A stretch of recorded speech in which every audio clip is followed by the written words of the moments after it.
जय श्री सत्यनारायण भगवान जी के तो भक्तों, आज हम आपको सुनाने जा रहे हैं सत्यनारायण व्रत कथा की मंगलमयी प्रस्तावना। व्यास जी ने कहा, हे मुनियों, एक बार की बात है, नैमिषारण्य तीर्थ में, जहाँ सत्संग और तप का वातावरण सदा विराजमान रहता है, वहाँ शौनक आदि 88,000 महर्षियों ने पुराणों के परम ज्ञाता श्री सूत जी से निवेदन किया, हे महामुनि, कृपा करके बताइए कि इस कलयुग में, जहाँ मनुष्य वेद विद्या और तप से विमुख हो चुका है, उसके उद्धार का क्या मार्ग है। क्या ऐसा कोई व्रत, कोई उपाय या तप है, जिससे थोड़े ही प्रयास में पुण्य की प्राप्ति हो जाए और मनुष्य को भक्ति, शांति तथा मनवांछित फल भी प्राप्त हो सके। हम सबकी हार्दिक अभिलाषा है कि आप कोई ऐसी पुण्य कथा सुनाएं। सूत जी बोले, हे मुनिश्रेष्ठ हो, आपने प्राणियों के कल्याण के लिए जो प्रश्न किया है, वह अत्यंत सराहनीय है। अब मैं आपको वह महान व्रत बताने जा रहा हूँ जिसे भगवान लक्ष्मी नारायण ने स्वयं देवर्षि नारद को बताया था। आप सभी श्रद्धा से सुने। कथा इस प्रकार है। एक बार देवर्षि नारद जी परोपकार की भावना से सभी लोकों में भ्रमण करते हुए मृत्युलोक पृथ्वीलोक पर पधारे। यहाँ उन्होंने देखा कि अनेक योनियों में जन्मे मनुष्य अपने अपने कर्मों के अनुसार दुखों से व्याकुल हैं। तब उनके मन में यह विचार आया, ऐसा कौन सा उपाय हो सकता है जिससे इन प्राणियों का कल्याण हो और उनके कष्टों का नाश हो। इसी चिंतन के साथ नारद जी वैकुंठ धाम जा पहुंचे, जहां उन्होंने श्रीहरि विष्णु को श्वेत वर्ण, 4 भुजाओं वाले, शंख चक्र गदा पद्म धारण किए हुए कमल के आसन पर विराजमान देखा। नारद जी ने विनम्र भाव से स्तुति की, हे भगवान, आप जगत के पालनहार हैं।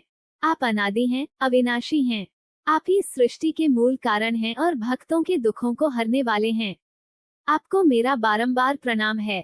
भगवान विष्णु ने स्नेहपूर्वक कहा, हे नारद, बताइए आप किस प्रयोजन से आए हैं, क्या सेवा कर सकता हूँ आपकी। नारद जी बोले, हे प्रभु, पृथ्वी पर अनेक योनियों में जन्मे प्राणी अपने कर्मों के फलस्वरूप असंख्य दुख झेल रहे हैं। यदि आप कृपा करें तो बताइए कोई ऐसा उपाय जिससे अल्प प्रयास में ही उनके सारे दुख दूर हो जाएं। तब भगवान विष्णु ने कहा, हे नारद, ये प्रश्न तुमने अत्यंत हितकारी किया है। मैं तुम्हें एक ऐसा श्रेष्ठ व्रत बताता हूँ जो भक्तों को भवसागर से पार उतारने वाला है। यह व्रत है श्री सत्यनारायण भगवान जी का व्रत।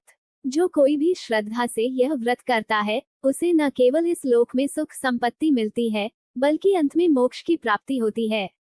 नारद जी ने फिर पूछा, हे भगवान, कृपा करके विस्तार से बताइए कि इस व्रत की विधि क्या है, इसका फल क्या है, किसने पहले यह व्रत किया और इसे किस तिथि या दिन करना चाहिए। भगवान विष्णु बोले, हे मुनिश्रेष्ठ, यह व्रत दुख, शोक, रोग और दरिद्रता को दूर करने वाला है। कोई भी शुभ दिन, विशेष रूप से पूर्णिमा को, श्रद्धा और भक्ति से इस व्रत को किया जा सकता है। संध्या के समय ब्राह्मणों एवं संबंधियों को आमंत्रित करके भगवान सत्यनारायण की मूर्ति अथवा चित्र स्थापित करें। फिर केले, गेहूं का आटा, घी, शक्कर या गुड़, दूध, शहद और साठी का चूर्ण आदि से नैवेद्य तैयार करें। व्रत कथा सुने और सबको सुनाएं। ब्राह्मणों को आदर सहित भोजन कराएं, फिर स्वयं प्रसाद ग्रहण करें। रात्रि को कीर्तन, भजन, नृत्य आदि करते हुए भगवान का स्मरण करें। कलयुग में ये सबसे सरल और फलदायक व्रत है। इसमें धन और समय की अधिक आवश्यकता नहीं, परंतु श्रद्धा और विश्वास अनिवार्य है। इस प्रकार जो मनुष्य इस व्रत को विधि पूर्वक करता है, वह न केवल सांसारिक सुख पाता है, बल्कि परम पद अर्थात मोक्ष को भी प्राप्त करता है। तो भक्तों, आपको ये कथा कैसे लगी, आप हमें कमेंट में जरूर बताएं। तो मिलता है नई कथा के साथ, तब तक के लिए जय श्री राधा कृष्ण।